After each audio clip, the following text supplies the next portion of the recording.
belajar tentang Kristus, bersekutu dengan tubuh dan darah Kristus, hanya mengenal Yesus dan lebih lagi, maka secara ajaib mujizat kesembuhan terjadi atas hidup mereka.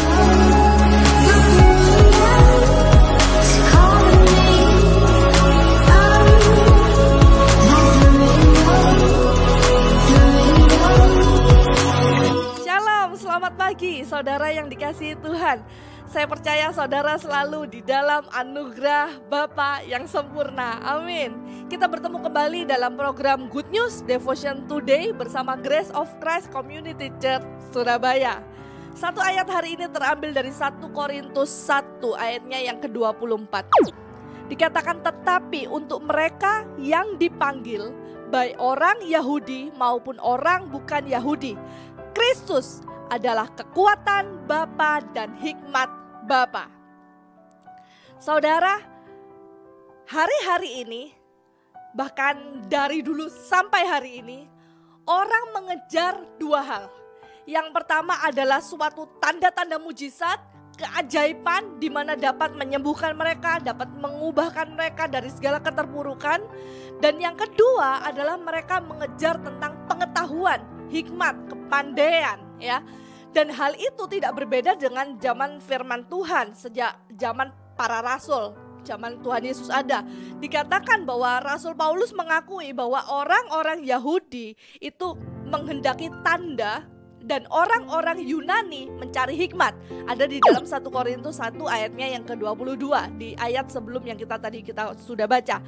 Jadi waktu Paulus berkhotbah tentang Kristus yang sudah mati, yang menjadi penyelesaian dari Tuhan terhadap bagi mereka, justru pesan itu bagi orang-orang Yahudi menjadi sebuah batu sandungan.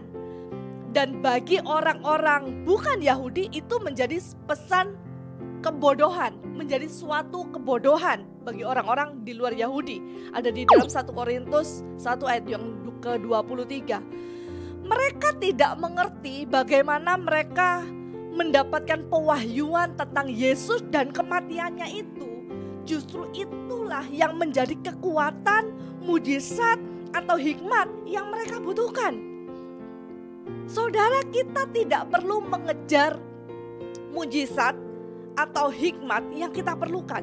Banyak hal yang kita perlukan di dunia ini. Kita butuh kesembuhan, kita butuh pemulihan secara ekonomi, kita butuh suatu terobosan, kita lebih pengen naik jabatan, naik pangkat, kita butuh lebih pintar dan sebagainya.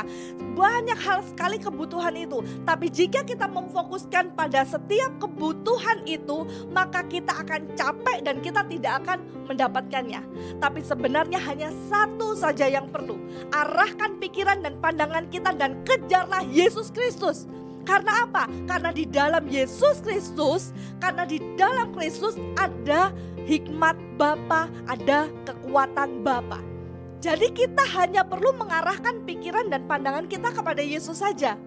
Banyak sekali kesaksian dari anak-anak Tuhan hari-hari ini bahwa mereka mengalami bagaimana Yesus sendiri yang memulihkan keadaan mereka secara ajaib saat mereka tidak melakukan apa-apa. Mereka terpuruk secara ekonomi, tiba-tiba bangkrut, tapi saat mereka mengarahkan dirinya kepada Yesus saja, setiap hari kepada Kristus saja, maka dengan secara ajaib semua hutang-hutang terselesaikan dan mereka dipulihkan keadaannya secara luar biasa. Begitu juga dengan kesembuhan. Ada banyak orang yang sakit sudah parah, tapi saat ia tidak berusaha ke sana ke sini untuk mencari kesembuhan, pada saat ia mengarahkan pandangannya kepada Yesus, dia mencari Kristus saja, dia ingin dipenuhi dengan Kristus saja, belajar tentang Kristus, bersekutu dengan tubuh dan darah Kristus, hanya mengenal Yesus dan lebih lagi, maka secara ajaib mujizat kesembuhan terjadi atas hidup mereka. Saudara, masalah boleh ada di dalam muka bumi ini. Seperti contoh misalnya suami istri yang sedang bertikai. Pada saat mereka berusaha dengan effortnya untuk tidak kehilangan suaminya atau tidak kehilangan istrinya, maka kebanyakan keadaannya akan menjadi semakin lebih parah. Tapi saat mereka mengambil keputusan untuk rest, berserah kepada Tuhan, memfokuskan diri. Aku percaya Kristus adalah juru selamatku. Maka secara ajaib Tuhan sendiri yang membuka jalan untuk pernikahan itu dipulihkan. Karena karakter yang buruk, mungkin suami dengan istri seringkali terbentur karena tidak cocok karakter. Tapi karakter yang buruk itu dapat diubahkan oleh roh yang ada di dalam hidup kita. Buah-buah roh itu Tuhan yang menumbuhkannya di dalam kita. Maka melekat saja kepada sumbernya. Percayalah bahwa Kristus adalah kekuatan Bapa dan hikmat Bapa. There is power di dalam Yesus Kristus. Dia yang akan menghancurkan setiap penghalang-penghalang di depan kita. Dia yang akan mengalahkan segala raksasa yang harus kita hadapi. Dia yang menjadi penyelesai segala kehidupan kita. Percaya saja kepada Yesus. Fokus saja kepada Yesus Kristus. Karena Dia adalah kekuatan dan hikmat Bapa yang luar biasa. Amin. Sebelum memulai aktivitas, mari sama-sama kita berdoa.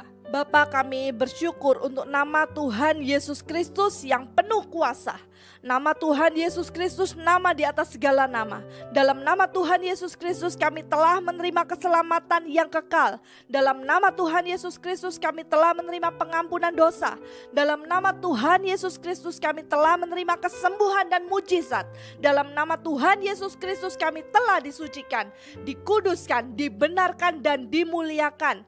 Dalam nama Tuhan Yesus Kristus kami telah menerima kuasa menjadi anak-anak Bapa di sorga. Dalam nama Tuhan Yesus Kristus bertekuk lutut segala yang ada di langit dan yang ada di atas bumi dan yang ada di bawah bumi. Biarlah segala lidah mengaku Yesus Kristus adalah Tuhan bagi kemuliaan Bapa sampai selama-lamanya. Ya Bapa, dikuduskanlah namamu. Haleluya. Amin. Tetaplah percaya bahwa Kristus di dalammu, maka Ia yang akan menjadi kekuatanmu dan hikmatmu. Selamat beraktivitas, Tuhan Yesus memberkati. Shalom.